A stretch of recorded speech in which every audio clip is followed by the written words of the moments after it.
तो जैसा कि आप जानते हैं कि आप डे 1 में आपने गीता का ज्ञान लिया, तो उसी को हम कंटिन्यू करते हैं आज का डे 2 गीता ज्ञान। तो चलिए शुरू करते हैं गीता का ज्ञान, श्लोक नंबर 2 और डे 2 हमारे साथ आप कंटिन्यू करिए, क्योंकि बड़े सौभाग्य से ही ये आपको भगवत चर्चा सुनने को मिलती है या पढ़ने को मिलती है। तु पांडवानीकम व्यूढ़म दुर्योधनास्तदा आचार्यम पुंगयास्य राजा वचनम ब्रीव्रतम।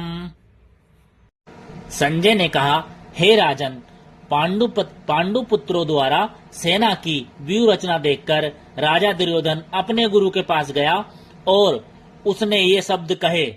धृतराष्ट्र जन्म से अंधा था, दुर्भाग्यवश वह आध्यात्मिक दृष्टि से वंचित था। वह यह भी नहीं जानता था कि उसी के समान उसके पुत्र भी धर्म के मामले में अंधे हैं, और उसे विश्वास था कि वे पांडवों के साथ कभी भी समझौता नहीं कर पाएंगे, क्योंकि पांचों पांडव जन्म से ही पवित्र थे। फिर भी उसे तीर्थ स्थान के प्रभाव के विषय में संदेह था। इसलिए संजय युद्ध भूमि की स्थिति के विषय में उसके प्रश्न के मंतव्य को समझ गया। अतः वह निराश राजा को प्रोत्साहित करना चाह रहा था। उसने उसे विश्वास दिलाया कि उसके पुत्र पवित्र स्थान के प्रभाव में आकर किसी प्रकार का समझौता करने नहीं जा रहे हैं। उसने राजा को बताया कि उसका पुत्र दुर्योधन पांडवों की सेना को देखकर तुरंत अपने सेनापति द्रोणाचार्य को वास्तविक स्थिति से अवगत कराने गया। यद्यपि दुर्योधन को राजा कहकर संबोधित किया गया, तो भी स्थिति भी गंभीरता के कारण उसे सेनापति के पास जाना पड़ा। अतएव दुर्योधन राजनीतिज्ञ बनने के लिए सर्वथा उपयुक्त था, किंतु जब उसने पांडवों की व्यूह रचना देखी तो उसका यह कूटनीतिक व्यवहार उसके भय को छिपा न पाया। पश्यताम पांडुपुत्राणाम चार्य महती चमुमम गुणाम द्रुपद पुत्रेण तव शिष्येण धीमत। हे आचार्य, पांडुपुत्रों की विशाल सेना को देखें, जिसे आपके बुद्धिमान शिष्य द्रुपद के पुत्र ने इतने कौशल से व्यवस्थित किया है। परम राजनीतिज्ञ दुर्योधन महान ब्राह्मण सेनापति द्रोणाचार्य के दोषों को इंगित करना चाहता था।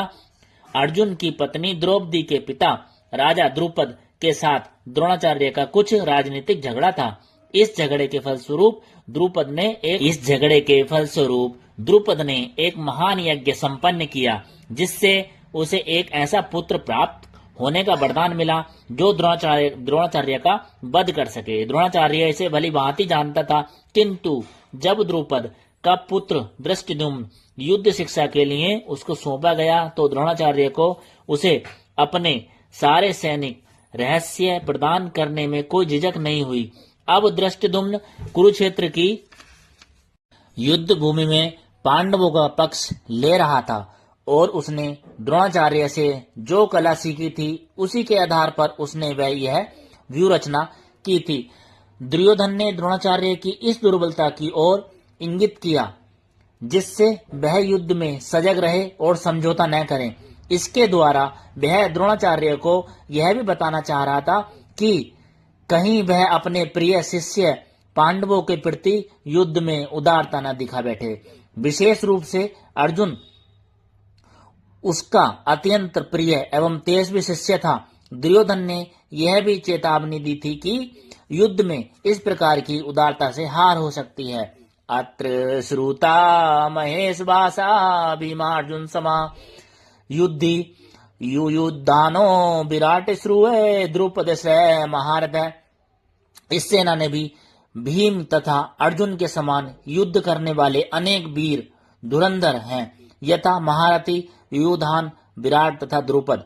यद्यपि युद्ध कला में द्रोणाचार्य की महान शक्ति के समक्ष धृष्टद्युम्न महत्वपूर्ण बालक नहीं था, किंतु ऐसे अनेक योद्धा थे जिनसे वह था। दुर्योधन इन्हें विजय पथ में अत्यंत बाधक बताता है, क्योंकि इनमें से प्रत्येक योद्धा भीम तथा अर्जुन के समान दुर्जय था। उसे भीम तथा अर्जुन के बल का ज्ञान था, इसलिए वह अन्यों की तुलना में इन दोनों से करता था। धृतकेष्टु श्रेकितान काशी राज्य से वीरवान पुरुजित कुत्तुंती भोज श्रेय श्रव्य नर पुंडवा। इनके साथ ही दृष्टकेतु, चेकितान, काशीराज, पुरीजित, कुंती भोज तथा सेव्य जैसे महान शक्तिशाली योद्धा भी हैं। शेष चर्चा आगे।